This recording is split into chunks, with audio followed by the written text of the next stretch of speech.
to episode 7 of the Stronger series. Today, I am alone. Malcolm did not join me. However, I am talking about a really important topic, or at least a very common topic that I get asked all the time, and that is how to get a smaller waist. And although that can't really be answered in like a simple phrase, there are plenty of ways to get a smaller waist. The main thing it comes down to, I'm sorry, I know you guys hear it all the time, is it comes down to genetics. Some people naturally have a smaller waist. Some people are built a little bit wider. I wouldn't say that I have a tiny waist. However, I have worked to mold my body, and that's my second point, is that you can work regardless of whatever your shape, whatever your genetics are, you can work towards molding your body. And when I say molding, I mean adding muscle in certain areas that are going to make your waist look smaller. For instance, when you add muscle to your glutes and to your legs, your waist is going to appear smaller. But to have that balance on your upper body, you also need to work on your lats so that it gives you that hourglass shape, okay? So that's the second point. However, the third point and the most important thing that I always tell women when they ask me how to get abs or how to get a smaller waist is it comes down to having lower body fat percentage. Because although the muscle is what's gonna help you build, it is gonna help you burn more calories naturally when you have more muscle, you will not be able to see a smaller waist until your body fat percentage is lower. And I know that it's not everybody's goals to be able to see your abs. Personally, I don't really care about having marked abs. However, one of my problem areas is my stomach, and we've discussed in previous videos how a lot of it is due to high cortisol. A lot of stress gets stored here. So if you have somewhat of a little bit of a gut, don't worry. I always feel bloated. I've been there. I'll put up pictures actually right here just to show you. I have been a stress mess, which led to me having somewhat of a gut. And I'm not putting myself down. It would just happen at a certain point in my life. So the 3 most important points to remember in order to get a smaller waist are these.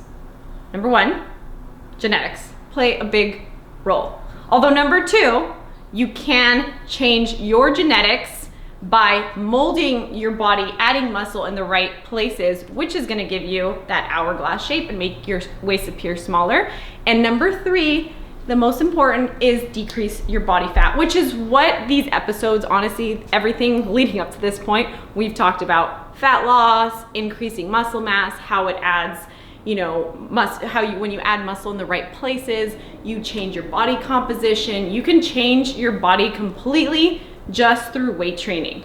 However, there comes a point in time where you might have to add cardio, which is what this whole episode is gonna be about. Aside from me giving you guys these tips on how to get a smaller waist, I will mention that I am starting my cardio routine because of all of this, because it comes to a certain point where, okay, now I have more muscle on my legs again, I have more muscle definition on my upper body. However, I wanna take it up a little notch, so I got Malcolm's permission, and I'm gonna be starting 2 HIIT sessions a week in order to accelerate the process, decrease a little bit more body fat on top of already eating right, and on top of already working out hard in the gym. So you don't necessarily want to go straight into cardio, ladies. I always really want to promote the fact that to really change your body composition, you need the resistance training. Whether you're going to a class that's adding some resistance training, or whether you're in the gym working hard with your weights, I really believe that that is the foundation, okay? Not everybody likes the gym, and I totally understand that, which is why today's workout is gonna be an outdoor HIIT workout. But this doesn't necessarily replace my weight training workouts that I do in the gym, which are helping me gain muscle. This is more of a fat burning HIIT circuit. So just to differentiate the two, one of them, when you're working hard in the gym, you're building muscle. When you're adding, a lot of weights, and you're consistently working through a periodization where your goal is to get stronger and to gain muscle mass and to decrease body fat. And then to accelerate the decreasing in body fat, sometimes you add in cardio along with already eating right, just so that it can kick things up a notch. So today's workout, I'm gonna take you through a little example of what I like to do.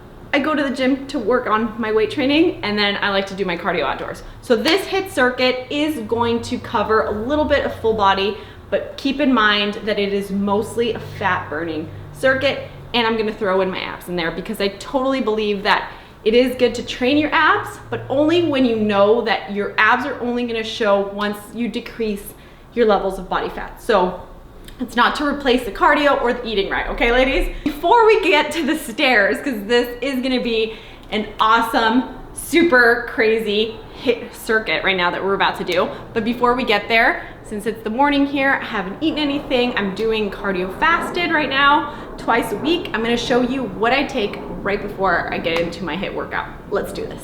All right, so what I have before my cardio is pretty simple. It's just coffee right here. I always have to add in some cashew milk. I've been told by some people that say all these almond milks and cashew milks shouldn't be, you know, consumed, but if that's my one vice is almond milk and cashew milk, seriously, I think I'm okay. So you don't have to be like crazy and, you know, get rid of everything processed. As you saw in my full day of eating, I eat pretty clean, but I also have like certain processed things like this, and that I just rather buy for convenience. And then I also add my MCT oil. This stuff is really good. I add in about, I would say about a tablespoon, like that. Also, some mornings, if I'm really hungry before my cardio, I'll do my magic bulletproof coffee that I made in my full day of eating video. But when I'm not, like today, I just have a simple coffee, and then I also make sure to take my adipolytic, which is a natural fat burner. You have all these natural ingredients in there that are essentially just accelerating your metabolism, and they're helping you utilize your fat for fuel. So I've mentioned that in a past video. Your L-carnitine literally takes pretty much like the MCT oil that I just poured in here, and it helps transfer it to energy that you use. It's like you're burning your fat for fuel. So always make sure to take that, and I take 4 before my cardio.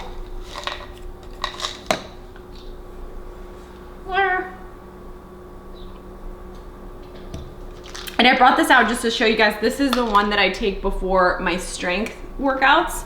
This also gives you energy without caffeine, but it just has different amino acids that help more for strength. And since I don't need those right now before my cardio, I just take more of a fat burner before that. And this is totally safe for anybody to take because it is natural, it has no caffeine. So I know I've had a lot of people ask me that, and it's completely safe to take. And I will also make a little drink with BCAAs and L-glutamine that just tastes delicious. BCAAs make me ensure that I drink enough water during my workout. Is that weird? I don't know why. It just does because it tastes good. And that way I'm not breaking down my hard-earned muscle during my cardio session.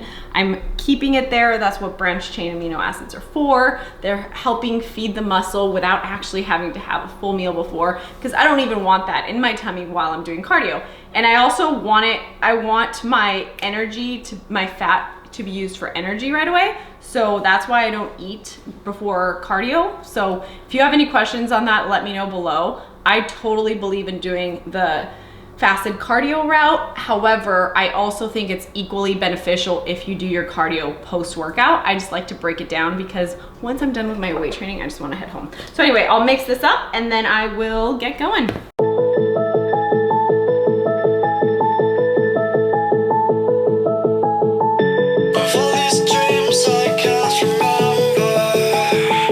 All right, guys, so I'm gonna take you through this HIIT cardio on the stairs because I know that all of you watching can find some set of stairs anywhere close by. So there's really no excuses. If you have the goal to lose fat and gain lean muscle, I'm sure you do because you've been watching this series up until now. So we have done all the weight training, but now we're adding in the cardio. So I'm gonna show you this exercise circuit that I'm gonna do that is all about getting that cardio in a fun way outdoors and the stairs, okay? So it's gonna be 3 little mini circuits with 2 exercises each, and then we're gonna finish off with abs. So I'll make sure to write it right across each set as you're watching this video. Please make sure to take notes, and then it'll also be right below. So make sure to try this on your next cardio day. We're gonna add in some abs in there as well, just because we already talked about the fact that to get a small waist, you need to decrease your body fat. But once the body fat is decreased, you will be able to see those ab lines a little bit more. I'm not a good example of that right now, but it's okay, you guys. We're both gonna get there together. Summer's right around the corner, so let's do this. Let's start cardio together, all right? Let's make it fun. So I'm gonna take you through all the exercises, and please let me know below if you enjoy this workout, if you give it a try. I can't wait to hear back from you guys, because this is something that I personally love doing. This is my way of doing cardio. I refuse to be on a treadmill for hours. I'd rather get in and out. This is gonna be 20 minutes max with the whole warm up. So let's do this. Let's set a timer and let's go.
After all that we've been through, I think it's fair from me to you. Watch it burn as we soar away. Hey, hey.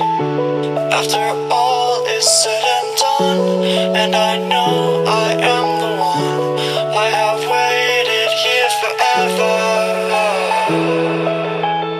But all I know is what I'm told. This feeling cannot be controlled. Watch the stars when I am gone. Have faith in me, we'll behold the skies are casting. All right, you guys, that concluded my very first cardio session in so long, and it was a lot harder than it seems. So if you're gonna try this out, remember to just have fun with it. When I started the workout, I was just going up and down the stairs, those lateral stair run-ups. You can just have fun with it. Just make sure you're hitting both sides of the legs. You're hitting those glutes at the same time as you're doing this HIIT cardio. So make sure to have that mind muscle connection when you're doing your squat jumps. Everything is working your body, and remember, you can reshape your body no matter what your genetics are. So I don't want that to be misleading when watching this video, like, oh great, number one is genetics and I don't have it, right? I don't have the best genetics. I will at some point try to find old pictures of when I first started, you guys. I had no curves, like I was straight up and down. And I'm not saying I'm super curvy now, but all I'm saying is, if that's your goal, if you wanna build a butt, if you wanna lose some body fat in your midsection, you can absolutely do all those things. So just make sure to work hard. Give this workout a try, and thank you guys for watching. I will be back next week with Malcolm. I was gonna say with Gordon. Gordon's behind the camera. With Malcolm, and we will be doing a Q&A since we skipped it this week. So thank you guys for the support, for watching these stronger series videos. I love you guys. Mwah. Till next time. Peace out. for me.